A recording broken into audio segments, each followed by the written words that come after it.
Hey, Scott from Aristocob.com here. Seth from ThinkingPastor.com. Welcome back to the tent, and together the three of us, we are Markwood Men's Breakfast Club. Good morning, boy. Morning, Homer. How you doing? Doing well, doing well. How about you? I'm great. Good. I'm gonna get lit up. Talking to him, but okay. Maybe her. So, what are we smoking here? I don't know. We are smoking another sample. I'm really concerned, though, that we from got, the description. That we got from Lane. And I have smoked, and we have smoked RLP6. This is RHQ3, and I have no idea what this naming convention is that Lane uses. I think most of these blends they were selling to pipe shops that could then give it their own name. But anyway, the description of this one, get this now, is a unique blend of golden Cavendish with a touch of mellow burley. Now, there is some golden Cavendish in Lane 1Q, but what's not in Lane 1Q is burley. So this has got burley, and it says with a delicate, nutty, and fruity flavor that is a distinctive pleasure to smoke. Now here's what's interesting. The flavorings are fruit, citrus, nuts, and beans. I don't think it's a vanilla bean, just beans. Yeah, I'm thinking Pinto. Beans? What do you mean beans? You'll like this. I forgot that we're smoking your tobacco, your samples. Yes, we are. You'll like this. It's good aromatic. Well, good. I'm gonna look something up here. So I'm not picking up on the beans quite yet. maybe that's a late finish with that. All right. So while I'm looking up something here, why don't you go? I think you have the bulk of the conversation today. Yep. So a couple weeks ago, we showed off my new toy. I bought a 3D printer. We bought a 3D printer that I keep at my house and I'm using exclusively. I thought it would be interesting to talk about just a few of the ways that I've put it to use so far and some of the things that I've encountered with it, some of the things I've learned through the process. Not to say this is just going to be this is not a tutorial or anything, but it's a cool toy and a cool tool. It has a possibility of being a cool tool, and I can foresee a future where these will become household or shop items all over. And especially as they become easier and easier to use and their applications become even more varied, I think that it makes sense to have one in most homes, just like you would have a drill or a hammer. I've talked to some people that are interested, but they're hesitant because they say, I don't know anything about CAD. I wouldn't know where to begin to design something.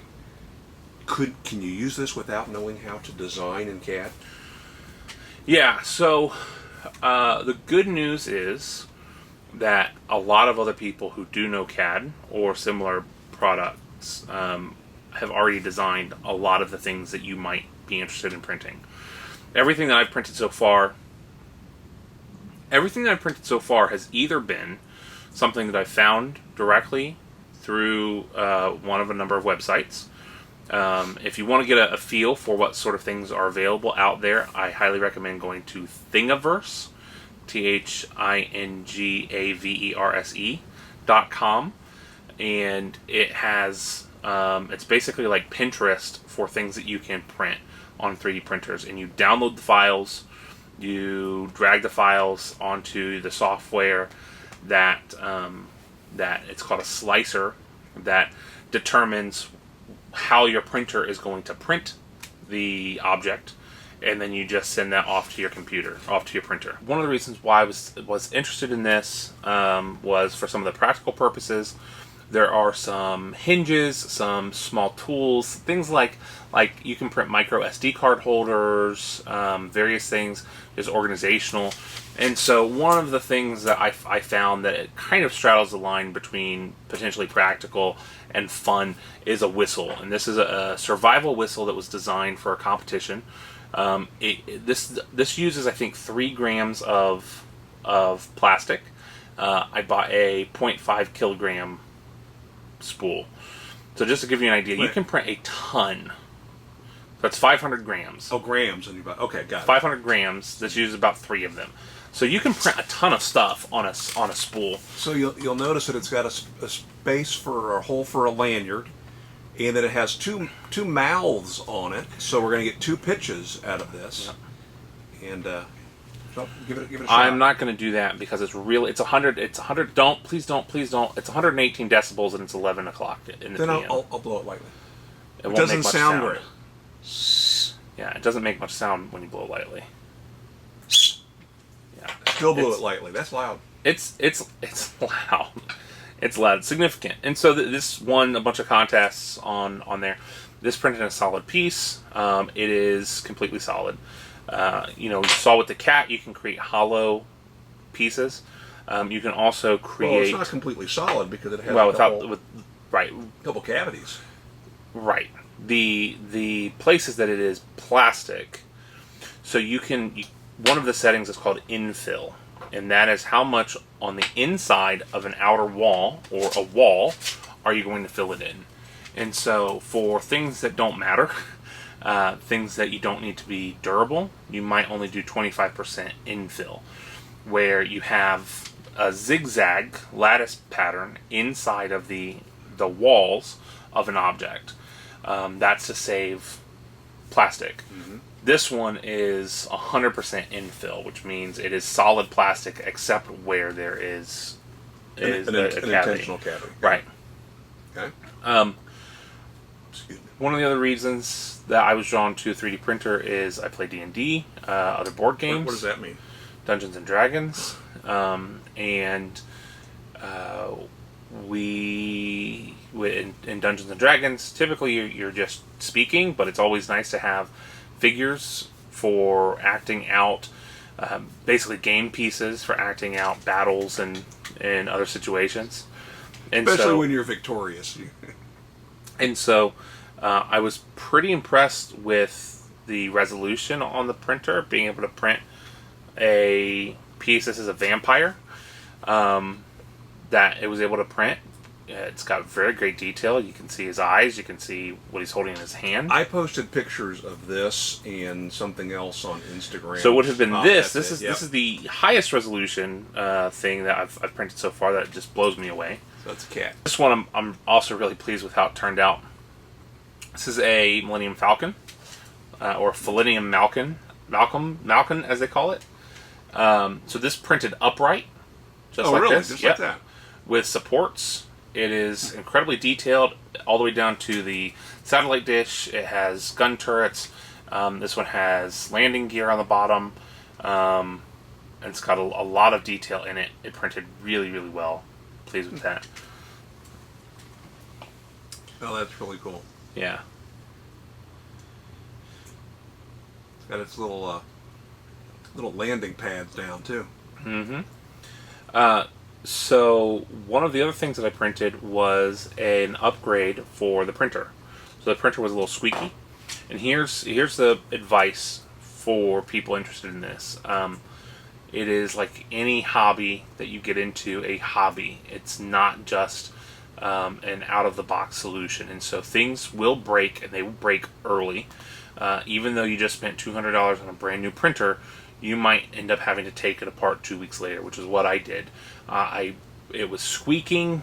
I had to print supports and then disassemble a lot of it to add those supports in. It was a challenge, and but I've caught the bug, and I'm already interested in replacing and upgrading a couple of the other pieces. He calls me up and he says, "What's the smallest Phillips screwdriver you have?" A couple things that people do with these. First thing they do with the bearings is they pull the seals off of them. These have red seals on one side and clear seals on the other, and that's nice because it keeps the dirt and gunk out of your skateboard wheels. Right. But it just causes a little bit of friction that you would never notice on a skateboard, but you notice here. The other thing is that they take these and I think Seth mentioned, soak them in gasoline or spray them with WD-40 or something that you then have to clean off because WD-40 is sticky. WD-40 is not good. Gasoline's better, or acetone sometimes. But taking all that lubricant out of it, And like this right now is not. It doesn't have a long spin time. Right. But with ceramic bearings that are clean as a whistle, these things will spin for 5 to 8 minutes. I've seen some that go 8 minutes and beyond. So as Seth had this sitting here, he had it spinning on the table like a top, which is one of the things that people will do. If you're an executive or you're a person that has an office job and maybe you're in a meeting or something, you don't want to be distracting people, you can have these sitting on your desk or the table in front of you and just spin them like a top. Except that people are now complaining about that being super distracting. Well, and they can be noisy too if you buy poor bearings. Yeah, they're not silent. One thing we discussed before we filmed is how we saw these 8 months ago on a lot of the everyday carry websites I've talked about in the past, because people started carrying these. I mentioned when I purchased some of the tops, right, that this was something else that I had seen. It's kind of the evolution of the top. I mean, in a lot of ways, the same people that were collecting the tops were collecting the early. I mean, you can still buy spinners that are $500 and up, right, that are custom made, they're machined out of titanium and just absolutely gorgeous long spin times and things like that. But then almost immediately you can find a Chinese copy of it available on eBay or Alibaba or wherever. Well, the advantage this has over a top is you don't need a table. You can do this wherever. It's even less focus needed than a top is. But they've become big in the news recently because a lot of schools have been banning them. So adults with ADHD have found them soothing and help them. I know from my training that I try to provide my students, the ones in the class that are like me, I try to find them something that they can fidget with. I always buy silly putty. I buy those little clear glass or acrylic wands that have glitter and oil in them and things like that. And you'll find that people like me, if I have to read something for 20 minutes in a textbook, I'm distracted by everything. Right.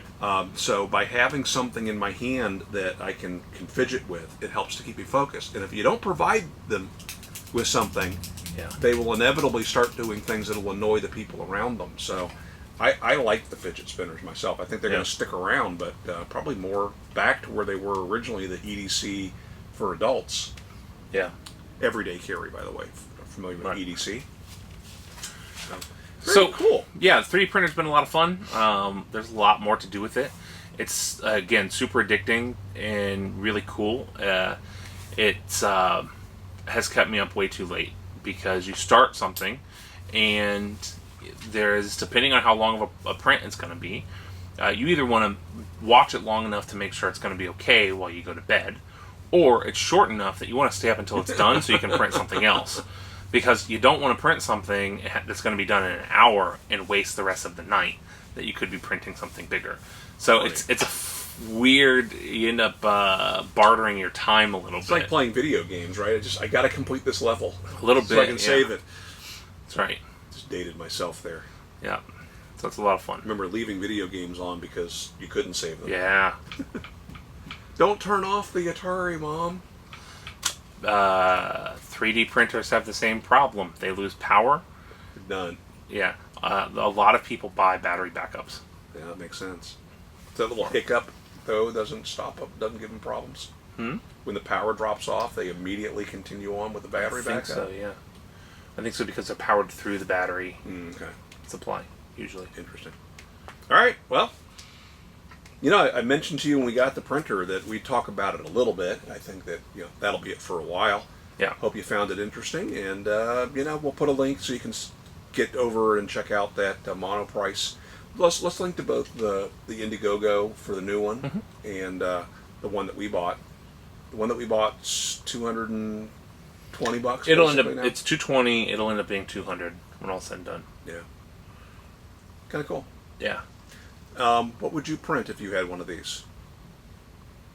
I want to print some pipe bits. I'm not sure how they'll behave under the temperature of smoking. Yeah. So we'll have to research which plastic makes the most sense. Play with that. But I think that'd be great. It'd be really cool to be able to make some unique shapes. Yeah. So, all right. Talk to you again next week. Thanks for joining us. Make it a great week. See ya.